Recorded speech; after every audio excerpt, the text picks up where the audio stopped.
Bonjour et bienvenue à Mix-moi ça où on célèbre la chose qui nous réunit le plus et la chose qu'on a tous en commun et c'est la bouffe. Je m'appelle Florence Sidney et aujourd'hui on va célébrer le okra.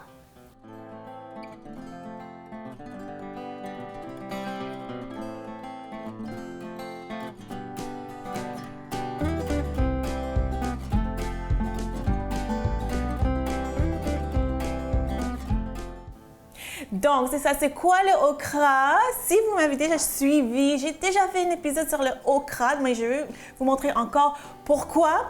Parce que le okra, en fait, c'est un légume que j'aime beaucoup, mais c'est pas trop populaire. Quoique, premièrement, c'est pas un légume, c'est un fruit. Botaniquement, c'est un fruit, mais on l'utilise comme un légume. Et pourquoi c'est pas trop populaire? Pauvre okra. Bon, je vais vous montrer pourquoi. C'est que elle a une texture, mais ça c'est le okra qui est bouilli, hein. Elle a une texture gluante, ça coule, ça c'est pas de l'eau dans mon bol, là. Ça c'est comme le liquide qui sort quand on fait bouillir le okra, que j'adore. Donc c'est ça, pourquoi j'ai décidé de faire un autre épisode sur le okra? Ben, c'est parce que les gens qui connaissent le okra, ils savent que, c'est ça, il y a cette propriété un petit peu gluante, collante, puis des fois les gens vont pas le manger parce que, c'est ça, c'est un petit peu pas très appétissant.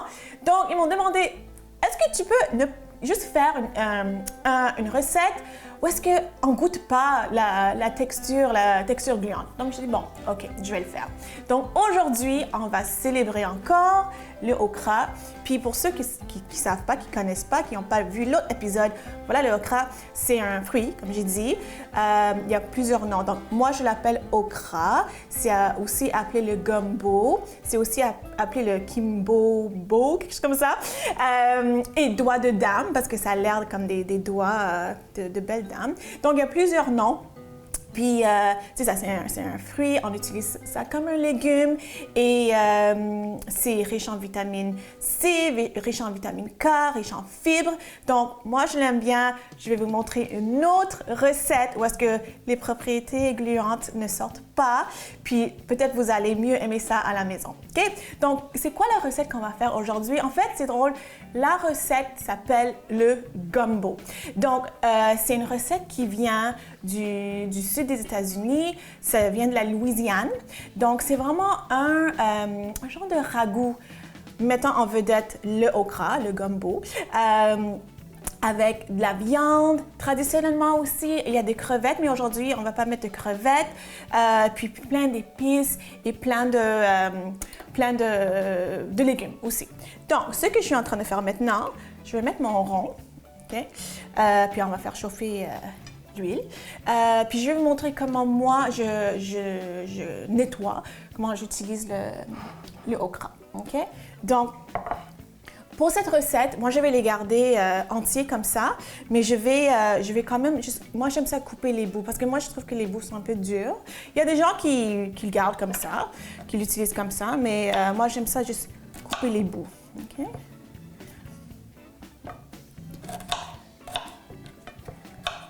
Puis comme je dis, moi j'adore la texture gluante, collante, coulante du okra, mais c'est pas tout le monde qui aime ça.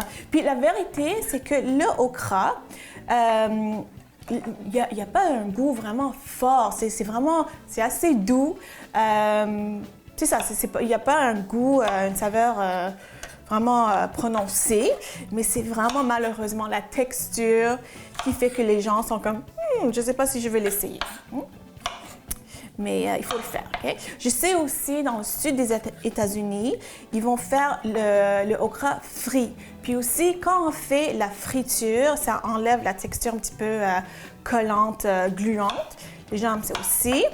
Apparemment aussi, quand on fait cuire avec quelque chose d'acide, comme du citron ou dans une sauce tomate, apparemment aussi, ça enlève le collant et le gluant. On va utiliser la tomate aujourd'hui, donc peut-être c'est pour ça que ça aide. Mais c'est ça. Moi, je vous suggère, si vous êtes aventurier dans la cuisine, juste achetez le okra comme ça, puis faites-le bouillir, puis juste essayez. Moi, quand je le mange, juste bouilli comme ça, je mets un peu de jus de citron, sel, poivre, et c'est tout. Puis moi, j'aime ça comme ça. OK, donc moi, je suis juste en train d'enlever les bouts.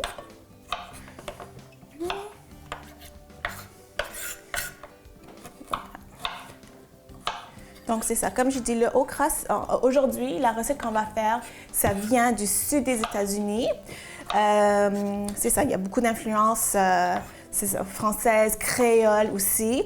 Mais le okra lui-même, c'est utilisé dans plusieurs pays du monde, dont c'est ça, les Antilles, en Iran, en Italie, en Grèce, c'est ça, des pays d'Amérique latine. C'est vraiment utilisé un peu partout.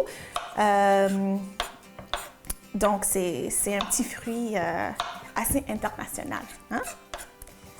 Okay.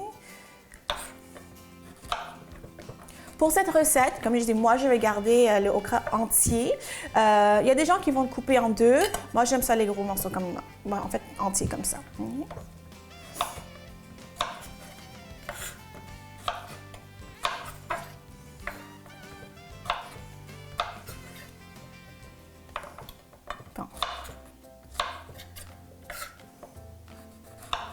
Donc, c'est ça. Ce que je vais faire, je vais continuer à juste couper les petits bouts. Puis quand on revient après la pause, on va vraiment commencer à faire ce gumbo qui vient de la Louisiane, mettant en vedette le okra. À tout de suite.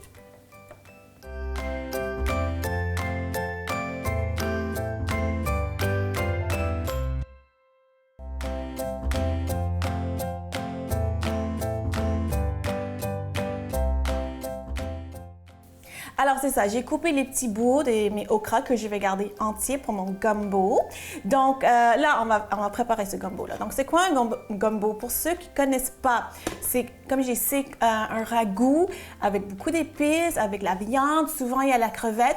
Et qu'est-ce qui fait la sauce? C'est vraiment le okra et les tomates qu'on va rajouter après.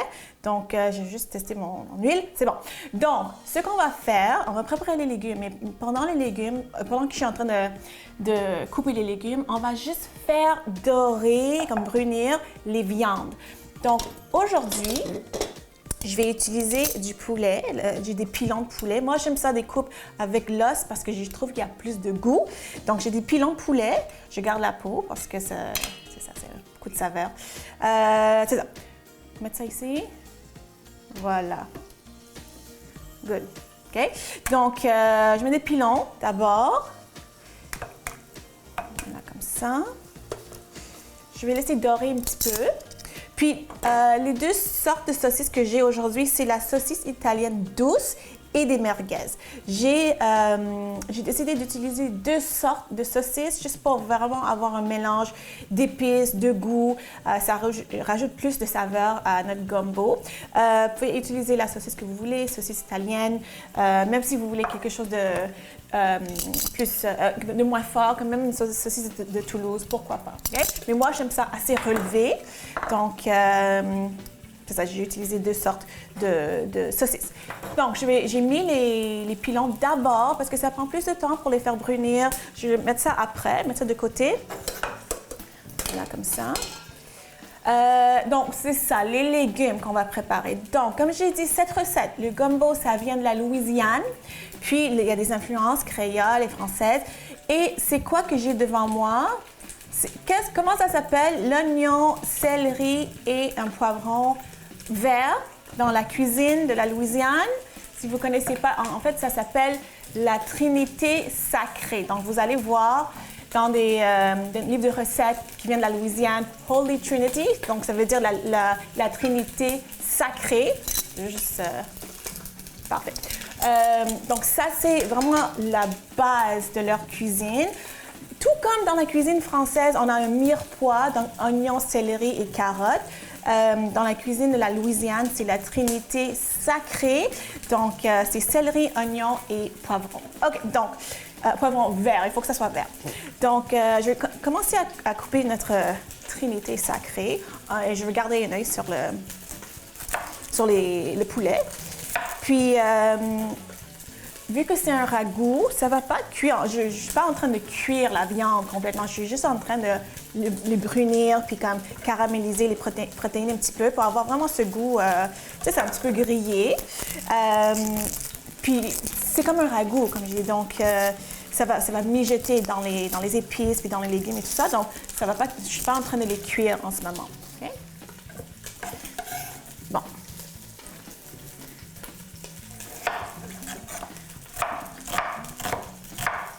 Okay.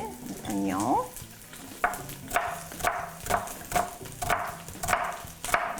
Okay. Voilà. Juste regarder vite, vite. Hein? Parce que je veux que ça soit comme bruni, mais je ne veux pas les brûler non plus. Hein? Parce que c'est même pas assez brun. Donc, je vais continuer. OK. OK, oignon, céleri. Puis moi, j'aime ça, des gros morceaux. Regardez, j'ai pas fait de petits dés, je fais des morceaux comme ça, d'oignon et de céleri. Okay? Des gros morceaux. Okay?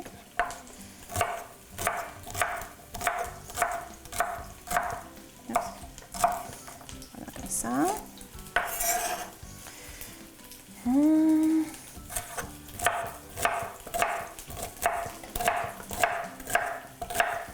Puis le gumbo dans la Louisiane, c'est vraiment un petit peu comme de la sauce tomate pour les Italiens. Hein? Donc, chaque famille a leur tradition, chaque famille a leur recette, chaque famille a les ingrédients secrets aussi.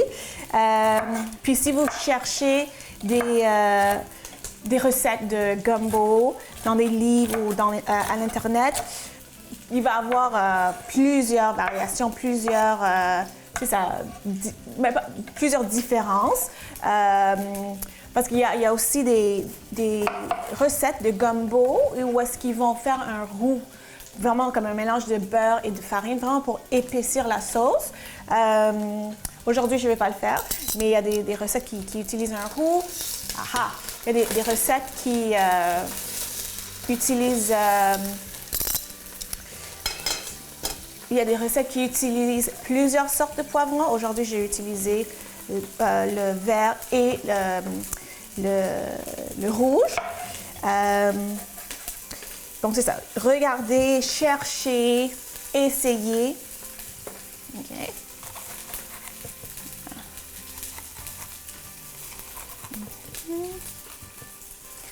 Donc, c'est ça. C'est ma trinité sacrée.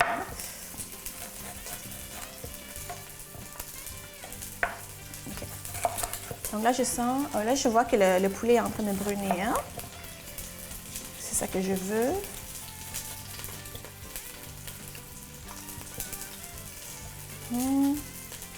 Puis après, je vais mettre les saucisses. Okay. Puis tous les légumes, je vais les garder. Moi, j'aime ça en gros morceaux. Faut pas les faire trop petits quand même parce que ça va mijoter. C'est un ragoût, donc on ne veut pas de purée à la fin. Hein? Donc, je garde ça en gros morceaux. Regardez mon morceau de poivron, hein? Comme ça. Regardez un là-dessus. OK, donc là, les deux côtés commencent à brunir un petit peu. Je vais mettre les saucisses, encore pour brunir, hein? Pour dorer, griller. Okay. C'est ça. Voilà. OK, donc je vais laisser ça cuire un petit peu. Après ça, une fois que c'est assez bien doré, bien bronzé, je vais les sortir puis on va commencer à faire cuire les légumes avec les épices. Donc, revenez après la pause puis on continue avec cette belle recette de gumbo. À tout de suite.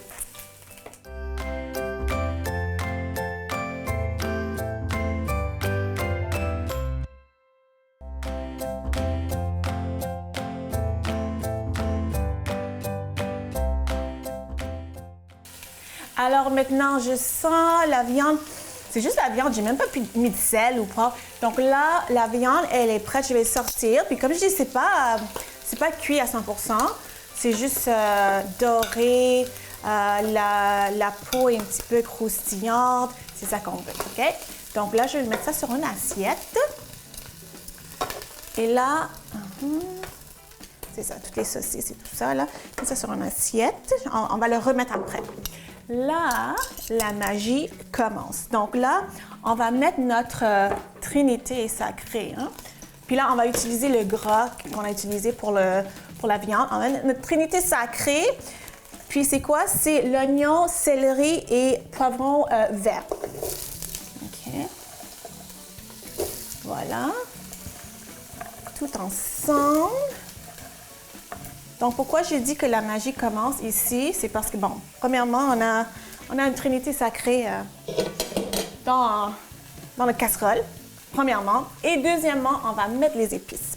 Donc, c'est quoi les épices qu'on va utiliser? On va utiliser du thym. OK? Du thym. Puis moi, je ne mesure jamais, hein? Je fais ça à l'œil. Après ça, moi, je vais mettre 2 feuilles de laurier. OK? Je vais mettre ça c'est le paprika fumé. Okay, voilà. Ça c'est bon, ça sent vraiment, vraiment bon. Si vous n'avez pas le paprika fumé, faites utiliser le paprika normal. Vous n'allez pas avoir le goût fumé, évidemment. Sinon, faites tricher un petit peu. Puis moi, je l'ai déjà fait. J'ai déjà fait une petite tricherie. J'avais pas de paprika fumé. Donc, j'ai pris le paprika normal et j'ai mis un petit peu de pâte harissa. Ça fait l'affaire. OK? Même si le harissa, il n'y a pas de fumée, le mélange, ça fait, en tout cas, ça fait le même effet. Hein? Donc, moi, je vais mettre aussi l'ail. Je vais mettre l'ail dedans. Okay. L'ail dedans. Voilà. Notre goustaille. Honnêtement, je ne sais pas si l'ail, c'est traditionnel dans un gumbo de la Louisiane, mais moi, j'aime ça l'ail, donc je le mets. Sel. Et poivre. Voilà. OK. Donc, je vais juste mélanger le tout parce que je veux que toute la magie se mélange. Parce qu'on a... Qu'est-ce qu'on a dans cette casserole-là? On a l'huile et le gras de la viande. On a le gras du poulet, des 2 sortes de saucisses. OK? Ça donne vraiment déjà beaucoup de goût. On a notre trinité sacrée, l'oignon, on a le céleri, on a le poivron vert, OK? Et les épices, le thym, le paprika fumé, ça, les feuilles de laurier. Okay? Donc, je vais juste m'assurer, c'est ça que ça se mélange bien. OK? Là, après ça, aujourd'hui, je vais mettre un poivron rouge. Comme je disais, il y a des recettes qu'ils vont juste mettre le poivron vert, mais moi, j'aime ça, avoir plus de couleurs. Pourquoi? Parce que plus il y en a de couleurs, plus qu'on a d'antioxydants dans notre assiette. OK? Donc, voilà, comme ça. OK.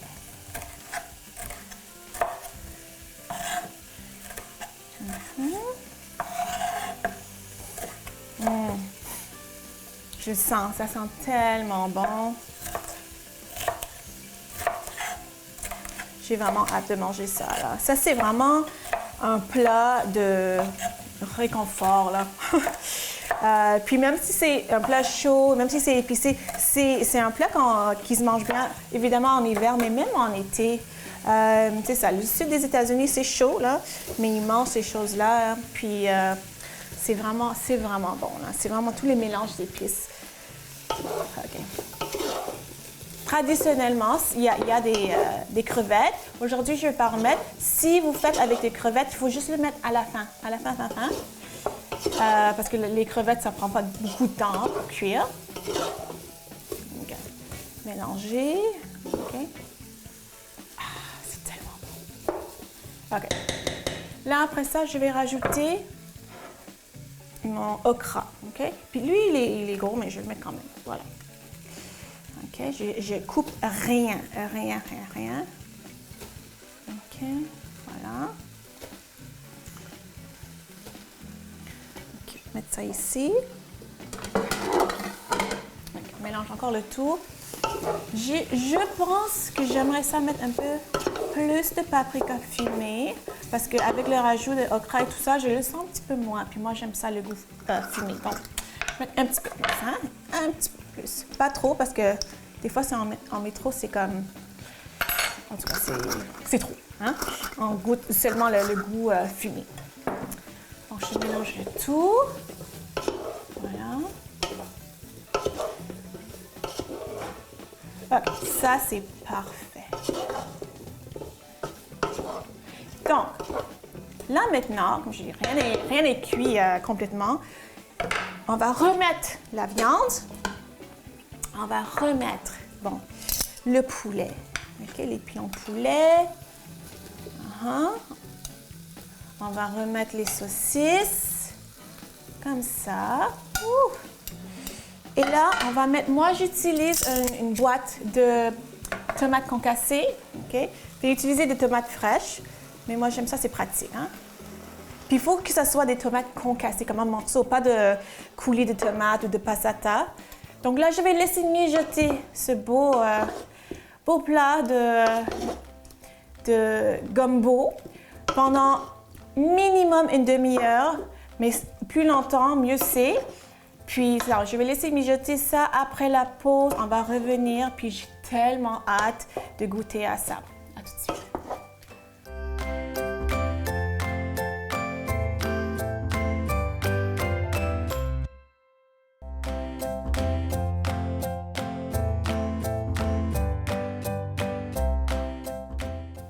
Alors, j'ai laissé mijoter mon gumbo pendant 1 heure pour vraiment que tous les saveurs se mélangent et c'est ça, que ce soit vraiment délicieux, puis pour vraiment enlever le gluant. Donc, comme j'ai dit, hein, notre pauvre okra que personne, en tout cas les gens sont réticents à manger, c'est ça que ça donne quand c'est juste bouilli, juste comme ça. Hein?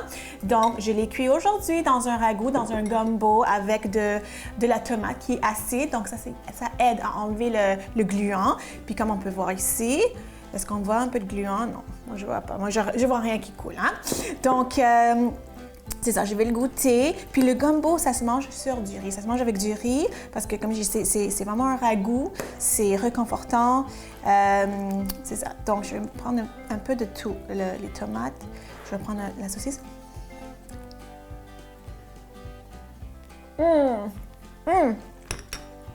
Je suis vraiment, vraiment heureuse.